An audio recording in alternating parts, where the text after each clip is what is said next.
Attention gamers. If I were to queue for a ranked game, feed lies to my teammates, load in and then immediately get cold feet and decide I was put on this planet to ruin kids' days in weaponized Roblox instead, I'm betting my teammates would have a bit of a tough time playing 4v5 for 10 minutes, but I'd certainly receive a cute Valentine from the HR department the next time I log in telling me that I'm a board certified douche canoe and my LP gains will suffer as a result. Cool, that's awesome and all. But instead, if I was to still be a douche canoe but cosplay as a normal human, quote unquote, trying my hardest in each game to mask the fact that I died 17 times in a 38-minute game, some piece of shit with too much time on his hands might go into the replay and calculate how much time I spent dead and how much gold I gave to his haters, which would reveal that for over 10 minutes of that game I too left my team in a 4v5, but I also donated almost 5 grand to the Make a Fedfo Foundation, which leaves my team at the same if not worse disadvantage than the team of Mr. Fortnite Fetish in the first example. But the difference is I am free to root scoot my griefing gooch straight into another game without any authorities asking any questions, and thus I am officially contributing unpunished to the soft inting issue plaguing too many games.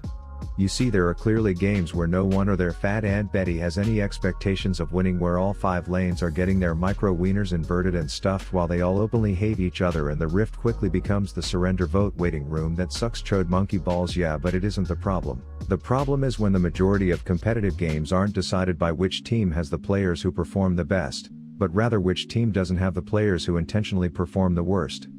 So today we will be taking a look at one of the ironically idiotic games where both teams have one of these Virgin Pringles fingers trolls to answer the most common solo queue question out there: whose actions can hurt their own team worse?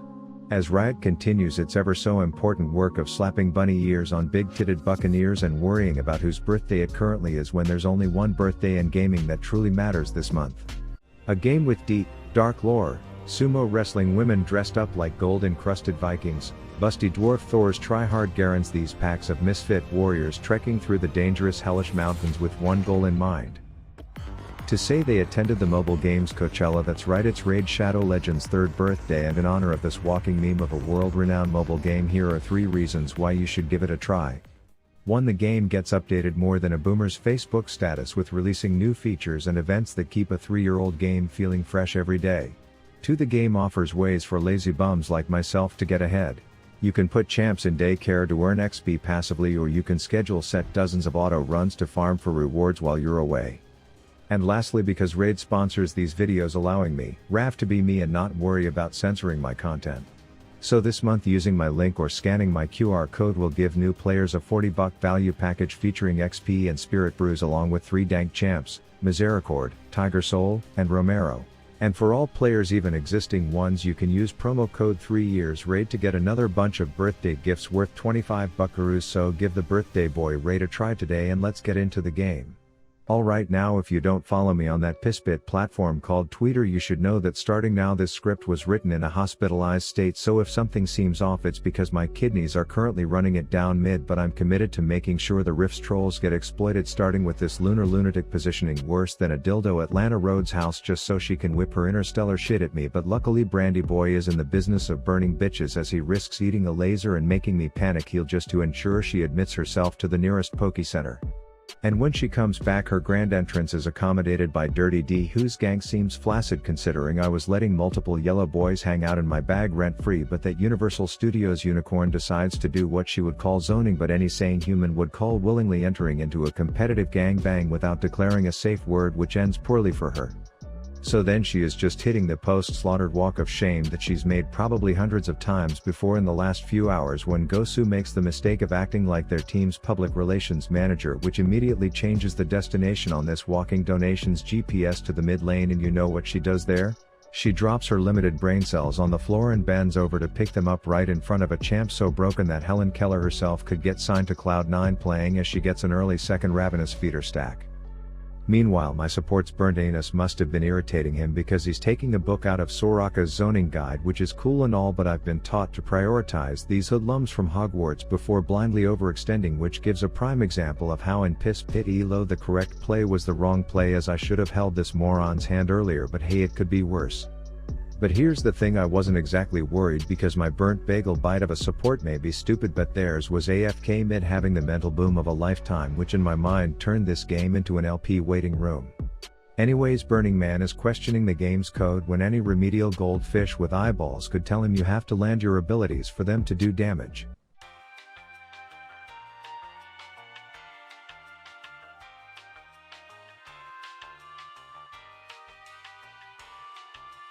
And if the lore is true about Annie burning houses down and killing bitches who just try to hold her teddy bear, I can only imagine what she wanted to do to this mouth-breathing unicorn.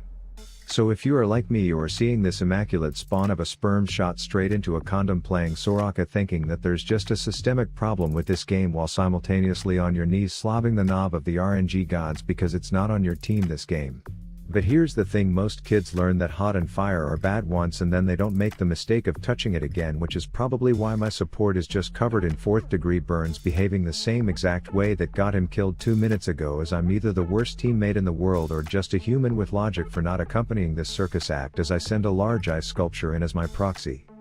Hey, did you hear the one where a deplorable level 5 trolling Soraka soloed a Rift Herald and wasn't a waste of space? Who owns a computer? Nope, neither did I.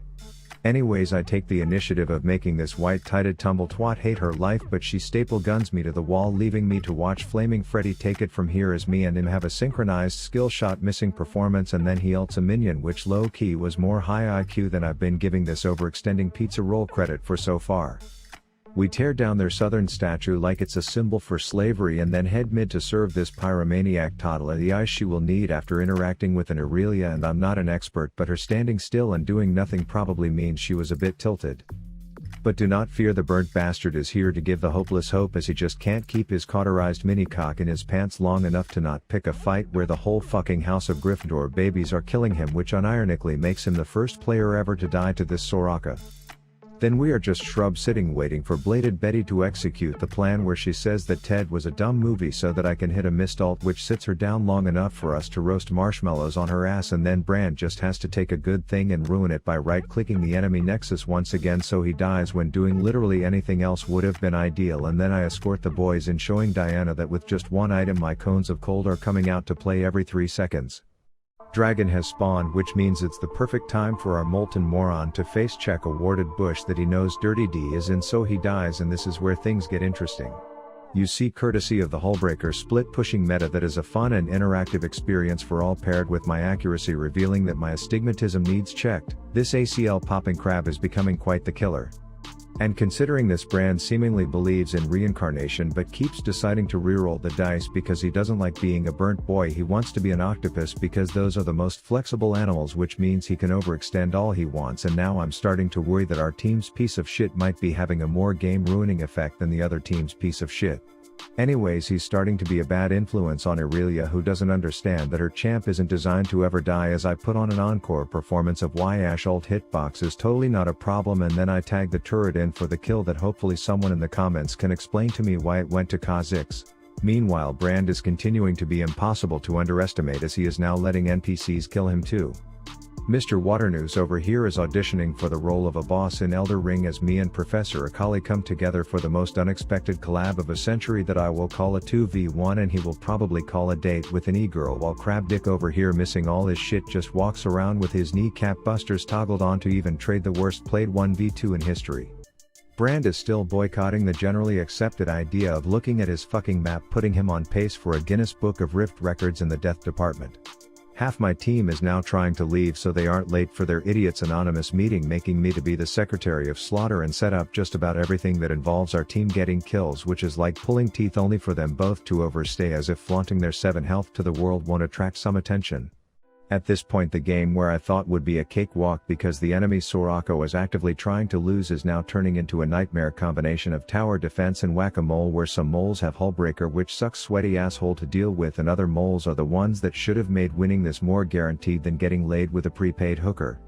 The burnt failed abortion gets caught on his stroll through the unwarded forest, but thank baby Jesus himself that their team doesn't exactly know how to take advantage of the fact that we are practically playing a 4v5 at this point. Side note, I get a lot of flame for playing this ARAM Ash build, but you can't deny how dope it is, firing a flurry of tic-tacs every 2 seconds plus having an ult every 20 seconds in case you miss some, cause you can still hit others, but this might bait your butt-munching bug into a fight where Akali sets the long jump world record and you have to go back to just keeping shit out of your base. And I believe a famous saying could be applied to how far up this brand was playing, and it goes, don't play with fire cause you might get burned. But one look at him shows that's not exactly a concern of his, leaving me to keep ramming this bitch while simultaneously wondering how I got a defective Akali, because this one doesn't do damage but has no issues taking it, as I get a lucky long bomb for the kill.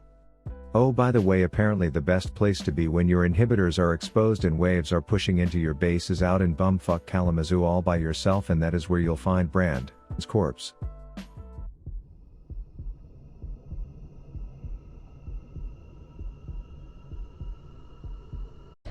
You smell like burning. So I've been trying my frozen dick off to keep this dysfunctional family from falling apart, but the problem with games like this is the second I make one bad move and do my best Brand impersonation, he one-ups me one last time and we lose the game. And that is why solo queue games are more often decided by which team has the bigger moron, not who has the best player. Let me know if you have similar experiences on a daily basis or if it's just me.